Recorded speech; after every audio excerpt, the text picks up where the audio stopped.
Good morning student, welcome to Daffodils online classes. आज का हमारा टॉपिक है प्रत्यय प्रकरण में अगला प्रत्यय तव्यत प्रत्यय। इसके सामान्य नियम कुछ इस प्रकार है। तव्यत प्रत्यय का प्रयोग वर्तमान कालिक कर्मवाच्य अथवा भाववाच्य में होता है। हमारे वाच्य तीन प्रकार के होते हैं, कर्तृवाच्य, कर्मवाच्य और भाववाच्य। अगर इनसे रिलेटेड आपको वीडियो चाहिए तो आप मेरी प्रीवियस वीडियोज को देख सकते हैं, जहां हमने वाच्य का टॉपिक आराम से पढ़ा था, काफ़ी डिटेल से, तो आप वहां से इनको समझ सकते हैं। तो तव्यत प्रत्यय का जो प्रयोग है वो वर्तमान काल के वाक्यों में कर्मवाच्य अथवा भाववाच्य में होता है। अगला नियम है तव्यत प्रत्यय का पुल्लिंग में तव्य, स्त्रीलिंग में तव्या और नपुंसक लिंग में तव्यम हो जाता है।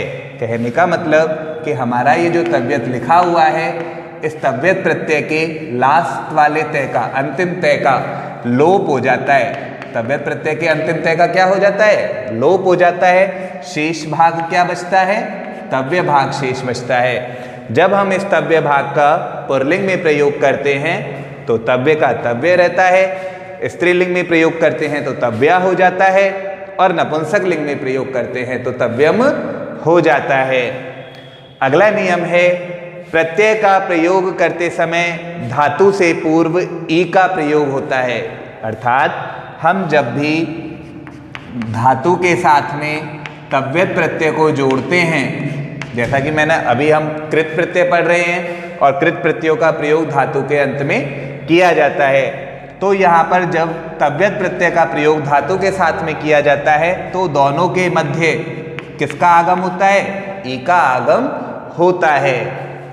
अगला नियम है कि यदि धातु का अंतिम अक्षर मैं हो, अगर धातु का अंतिम अक्षर, जैसे ये हमारी धातु है और इस धातु का अंतिम अक्षर क्या हो? मैं हो, तो मैं किस में परिवर्तित हो जाता है? न में बदल जाता है। अगर धातु का अंतिम अक्षर मैं हो तो न में बदल जाता है। आगे अगर च हो तो क में बदल जाता है।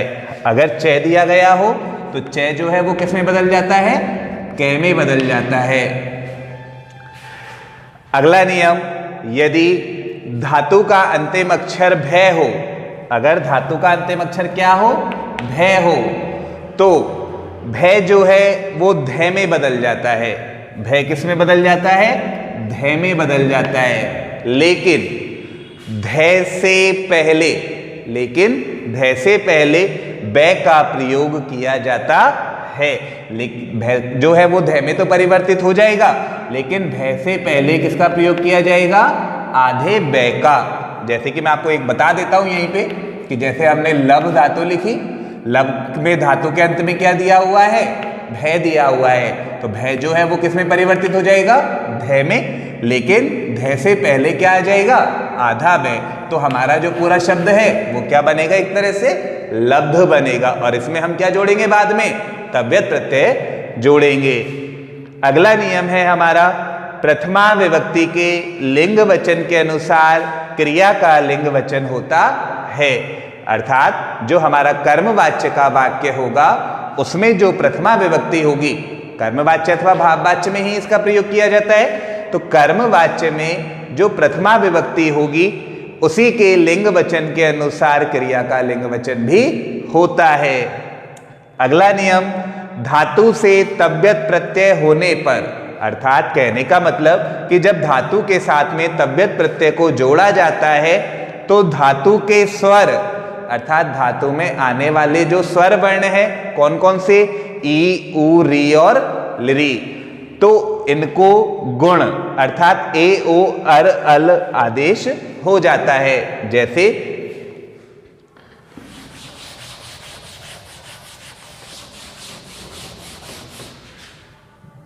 यहां पे लिखा हमने श्रु प्लस तव्यत, जैसे हमने लिखा श्रु प्लस तव्यत, तो धातु के अंदर यहां पर उ स्वर वर्ण दिया गया है। धातु के अंदर यहां पर कौन सा स्वर वर्ण दिया गया है? उ स्वर वर्ण दिया गया है, जो कि यहां पर सेकंड नंबर पर है। तो इसके स्थान पर सेकंड नंबर क्या हो जाएगा? ओ आदेश हो जाता है। तो उ के स्थान पर क्या आदेश हो जाएगा? ओ आदेश हो जाएगा। तो हमारा ये जो धातु है वो पूरा क्या बनेगा? श्रु। तो श्रु के स्थान पर वहां किसका प्रयोग होगा? श्रो का। अब जैसे हमने लिखा क्री धातु, जैसे हमने कौन सी धातु लिखी, क्री धातु। क्री धातु में री दिया गया है, क्री धातु में कौन सा स्वर वर्ण दिया गया है, री दिया गया है। री यहाँ पे थर्ड नंबर पर है, तो थर्ड नंबर पर यहाँ पर क्या है, अर है।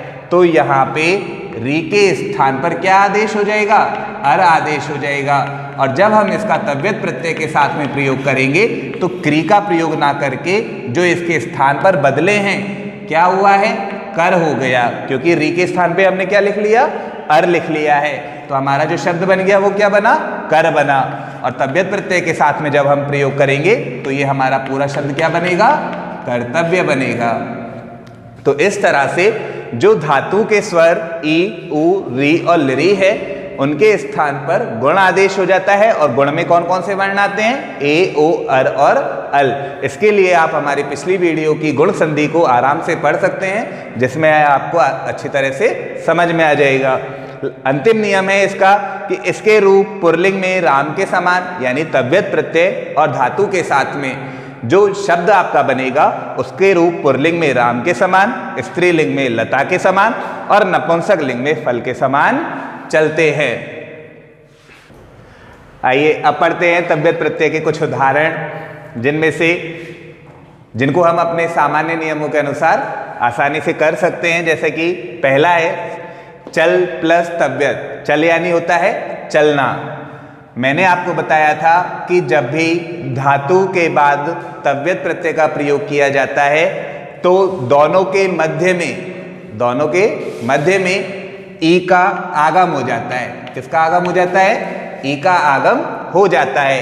तो हमारा ये जो शब्द है वो पूरा शब्द मिलकर के क्या बनेगा, चलितव्य, क्योंकि तव्यत प्रत्यय के तय का क्या हो जाता है, लोप हो जाता है और शेष भाग क्या बचता है, तव्य भाग शेष बचता है। तो चल प्लस तव्यत इक्वल क्या बनेगा, चलितव्य। अब इस शब्द का प्रयोग हमें पुल्लिंग में करना है। जैसा कि मैंने आपको बताया पुल्लिंग में जो रूप है तव्यत प्रत्यय के वो राम के अनुसार चलते हैं और राम का प्रथमा का एक वचन राम है होता है। तो चलितव्य का प्रथमा का एक वचन क्या हो जाएगा, चलितव्य है। ये राम के अनुसार पुल्लिंग के रूप है, लता के अनुसार स्त्रीलिंग के हैं और फल के अनुसार नपुंसक लिंग के। ये जो सभी शब्द लिखे गए हैं वो प्रथमा विभक्ति के एक वचन के शब्द हैं। आगे हम शब्द रूपों के अनुसार इनको कर सकते हैं। तो चलितव्य के अनुसार पुल्लिंग में क्या हो गया, चलितव्य है। अब हमें इसका स्त्रीलिंग बनाना है जो कि लता के अनुसार चलेगा। तो चलितव्य का स्त्रीलिंग लता के अनुसार क्या हो जाएगा, चलितव्या। लता का प्रथमा का एक वचन लता होता है तो चलितव्या का क्या हो जाएगा, चलितव्या। फल का फलम होता है तो चलितव्य का नपुंसक लिंग में प्रथमा का एक वचन क्या हो जाएगा, चलितव्यम। तो इस तरह से हम चल प्लस तव्यत के रूप लिख सकते हैं, जो कि पुल्लिंग में चलितव्य, स्त्रीलिंग में चलितव्या और नपुंसक लिंग में चलितव्यम बनेगा। ठीक इसी के अनुसार ही हम धाव प्लस तव्यत प्रत्यय करेंगे तो हमारा जो पुल्लिंग में शब्द है वो क्या बनेगा, धावितव्य। स्त्रीलिंग में क्या बन जाएगा, धावितव्या और नपुंसक लिंग में क्या बनेगा, धावितव्यम। ठीक इसी प्रकार जब हम भ्रम प्लस तव्यत प्रत्यय करते हैं तो मैंने आपको बताया था कि धातु के अंत में अगर मैं हो तो मैं के स्थान पर न हो जाता है। धातु के अंत में अगर मैं हो तो मैं के स्थान पर क्या हो जाता है, न हो जाता है। लेकिन यहाँ पर मैं के स्थान पर न नहीं होगा। क्यों नहीं होगा, क्योंकि यहाँ पर जो भ्रम दिया गया है इसमें दो अक्षर, एक तो भय और एक मैं, ये दोनों ही अक्षर एक ही वर्ग के हैं। कौन से वर्ग के, पे वर्ग के, जिसमें अक्षर आते हैं हमारे पे, फे, बे, भे और मैं। तो यहाँ पर भय और मैं दोनों एक ही वर्ग के अक्षर हैं, इसीलिए मैं के स्थान पर यहाँ पर न नहीं होगा। तो मैं जैसा है वैसा का वैसा ही रहेगा। तो भ्रम में जब हम तव्यत प्रत्यय मिलाएंगे तो पुल्लिंग में हमारा शब्द क्या बनेगा, भ्रमितव्य। स्त्रीलिंग में क्या बन जाएगा, भ्रमितव्या और नपुंसक लिंग में क्या बनेगा, भ्रमितव्यम।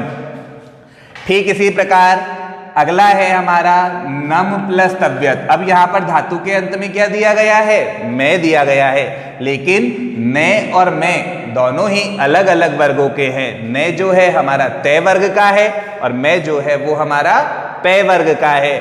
इसीलिए यहां पर मैं के स्थान पर क्या आदेश हो जाएगा? ने आदेश हो जाएगा। और जब कोई अक्षर हम बदल देते हैं तो ऐसी स्थिति में हम ई का प्रयोग नहीं करते हैं। तो नम प्लस तव्यत इक्वल हमारा शब्द क्या बनेगा? ननतव्य है। स्त्रीलिंग में क्या बन जाएगा? ननतव्या। और नपुंसकलिंग में क्या बन जाएगा? ननतव्यम। ठीक इसी प्रकार दृश धातु, यहां पर देखो मैंने आपको बताया था कि री जब आता है तो री के स्थान पर अर हो जाता है। री के स्थान पर क्या हो जाता है? अर आदेश हो जाता है। लेकिन यहां पर एक और भी नियम है कि शय के बाद में तय आ रहा है। यहां पर धातु में शय दिया हुआ है और शय के बाद में तव्यत प्रत्यय का जो तव्य शेष बचता है इसका क्या दिया हुआ है? तय दिया गया है। तो संधियों का नियम है जो कि मैंने आपको एक पिछले वाले वीडियो में भी बताया था कि शय के स्थान पर शय हो जाता है और तय के स्थान पर क्या हो जाता है? तय आदेश हो जाता है। तो ऐसी स्थिति में हम री के स्थान पर अर ना करके इस तरह का जब लिखेंगे तो यह हमारा शब्द क्या बन जाएगा? दृष्टव्य है। इधर क्या हो जाएगा? दृष्टव्या। और इधर क्या नपुंसकलिंग में क्या हो जाएगा? दृष्टव्यम। आगे स्मृ धातु, स्मृ यानी होता है स्मरण करना। यहां पर देखो री दिया हुआ है तो री के स्थान पर क्या हो जाएगा? अर हो जाएगा। री के स्थान पर क्या आदेश हो गया? अर आदेश हो गया। तो यहां पर स्मृ का री हटा करके जब हम अर लिखेंगे तो हमारा पूरा शब्द क्या बनेगा? स्मर्तव्य। स्त्रीलिंग में इसी को चेंज करेंगे तो क्या हो जाएगा? स्मर्तव्या। और नपुंसकलिंग में क्या हो जाएगा? स्मर्तव्यम। आगे ज्ञा धातु, ज्ञा यानी होता है जानना। ज्ञा यानी जानना। जैसा कि आप जानते हैं एक व्यंजन वर्ण में एक ही स्वर वर्ण का प्रयोग किया जाता है, तो इसमें ऑलरेडी पहले से ही स्वर दिया गया है, इसलिए ई का आगम नहीं होगा। तो ज्ञा धातु में जब हम तव्यत प्रत्यय का प्रयोग करेंगे तो हमारा जो शब्द है वो क्या बनेगा? पुल्लिंग में ज्ञातव्य है, स्त्रीलिंग में ज्ञातव्या और नपुंसक लिंग में क्या बनेगा? ज्ञातव्यम। इन सभी प्रत्यय से युक्त शब्दों का अर्थ अंत में चाहिए अर्थ में किया जाता है। किस अर्थ में किया जाता है? चाहिए अर्थ में। जैसे चलना चाहिए, लड़की के लिए आया है तो भी चलना चाहिए, लेकिन यहाँ पर जो शब्द है क्रिया वाला वो बदल जाएगा। इसी प्रकार देखना चाहिए, याद करना चाहिए, जानना चाहिए। तो इस तरह से जो इनके अर्थ हैं वो सारे किस में निकलेंगे? चाहिए अर्थ में निकलते हैं। अब आती है हमारी लभ धातु। जैसा कि मैंने आपको बताया कि धातु के अंत में अक्षर अगर भय हो, अगर धातु के अंत में अक्षर क्या हो? भय हो। सामान्य नियम में गलती हो गई थी बताने में, जो हमारा 5वां नियम था उसमें जो नियम था, मैंने नियम सही क्या था कि अगर धातु के अंत में भय हो तथा उसके बाद में तय हो, अगर धातु के अंत में भय हो तथा उसके अंत में क्या हो? तय हो, तो भय के स्थान पर वय आदेश हो जाता है और तय जो है वो किस में बदल जाता है? धय में बदल जाता है। आप उस नियम को चेंज करके इस तरह से लिख लें कि अगर धातु के अंत में भय हो तथा अगला वर्ण तय हो तो भय के स्थान पर वय हो जाता है तथा तय के स्थान पर धय हो जाता है। तो जैसा कि यहाँ पर धातु का अंतिम वर्ण क्या दिया गया है? भय दिया गया है और बाद में तव्यत का तय आएगा तो भय के स्थान पर तो क्या हो जाएगा? वय, और जो तय तव्यत प्रत्यय का होगा उसके स्थान पर क्या हो जाएगा? धय आदेश हो जाएगा। तो हमारा जो शब्द बनेगा पुल्लिंग में वो क्या बन जाएगा? लब्धव्य। जब हम कोई शब्द अक्षर परिवर्तित कर देते हैं तो वहां ई का आगम नहीं होता है, तो यहाँ पर क्या बन जाएगा? लब्धव्य। यहाँ क्या हो जाएगा? लब्धव्या। और यहाँ पर क्या हो जाएगा? लब्धव्यम नपुंसक लिंग में। आगे श्रु प्लस तव्यत। मैंने आपको बताया कि अगर धातु के अंत में ऊ हो, धातु के अंत में नहीं कहीं पर भी हो, तो वहां पर ऊ के स्थान पर गुण आदेश हो जाता है और ऊ के स्थान पर वहां क्या हो जाएगा? ओ हो जाएगा। तो उ के स्थान पर जब हम ओ लिखेंगे तो यहाँ पर हमारा पूरा शब्द क्या बन जाएगा, वो श्रोतव्य है। तो श्रु प्लस तव्यत इक्वल क्या बनेगा, श्रोतव्य है। स्त्रीलिंग में क्या हो जाएगा, श्रोतव्या, और नपुंसकलिंग में क्या हो जाएगा, श्रोतव्यम। तो स्टूडेंट इस तरह से आप तव्यत प्रत्यय के और भी उदाहरण अपनी बुक से कर सकते हैं। आप इसे अच्छे से रीड करें ताकि आपको समझ में आ जाए। Thank you student.